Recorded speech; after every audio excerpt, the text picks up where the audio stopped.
முருகனா பார்க்க முடியுது சில குழந்தைங்க.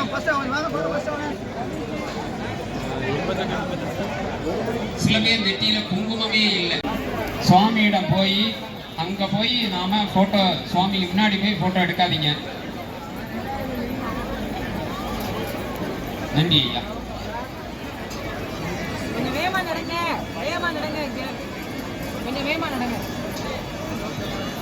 ஒரு முருக பக்தர் பாருங்க, நீங்க ரொம்ப நேரம் பேசுறீங்க, அதனால இந்த சாக்லேட்டை வாயில போட்டுருங்கன்னு கொடுத்துருக்காங்க. இதுதான் நம்முடைய பண்பாடு. 22-77 கொஞ்சம் அந்த வண்டி மட்டும் கொஞ்சம் எடுத்து போடுங்க. வர்ற மக்களுக்கு, பக்தர்களுக்கு கொஞ்சம் சிரமமா இருக்குது. ப்ளீஸ் வாங்க எல்லாரும் சேர்ந்து.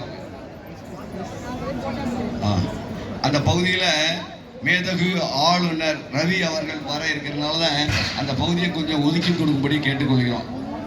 இன்னும் சற்று நேரத்தில் நம்ம மேதகு கவர்னர் வர்றாங்க, ஆளுநர் அவங்க வர்றாங்க, ரவி அவங்க வர்றாங்க.